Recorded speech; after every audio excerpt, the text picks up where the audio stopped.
મિત્રો સ્વાગત છે તમારું ફરી એક નવા વિડીયોમાં। જેમ કે મિત્રો તમે આગળ સ્ટેટસ જોયું એવું મિત્રો સ્ટેટસ વિડીયો બનાવવા માટે તમારે અલાઇટ મોશનની જરૂરત પડશે। તો અલાઇટ મોશનને ઓપન કરી લેશું। તમારી સામે કંઈક આવું ઇન્ટરફેસ ખોલીને આવી જશે મિત્રો। તો તમારે ત્યાં મારી ડિસ્ક્રિપ્શનમાં લિંક છે મિત્રો, બીટમાર્ક અને ચેક ઇફેક્ટની તમારે ડાઉનલોડ કરી લેવાની રહેશે। તો મિત્રો આપણે બીટમાર્કને ઓપન કરશું। તો બીટમાર્કમાં તમારે કશું નથી કરવાનું મિત્રો, આમાં તમારે કંઈ જ નહીં કરવાનું આવે। અને મિત્રો આ જે ઇફેક્ટ લખ્યું છે એને આપણે કોપી કરવાની રહેશે।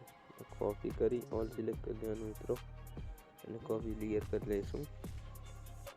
કોપી ક્લિયર કરવા પછી તમારે બીટમાર્કમાં જતું રહેવાનું। બીટમાર્કમાં જઈ તમારે અહીંયા ક્લિક કરવાનું મિત્રો અને મિત્રો અહીંયા પેસ્ટ કરી દેવાનું રહેશે। તો આપણું સ્ટેટસ મિત્રો ફૂલ બનીને તૈયાર થઈ જશે। તો હું તમને પ્લે કરીને જરાક સંભળાવી દઉં। તો મિત્રો કેવી રીતના ઇફેક્ટ આવે છે બરાબર। તો મિત્રો આપણે એને એક્સપોર્ટ કરી લઈશું। હવે 720 સિલેક્ટ કરી લઈશું। અને મિત્રો આજનો વિડીયો કેવો લાગ્યો? વિડીયો સારો લાગ્યો એટલે લાઈક એન્ડ સબસ્ક્રાઈબ કરી દેજો। મળીએ છીએ નવો વિડીયો।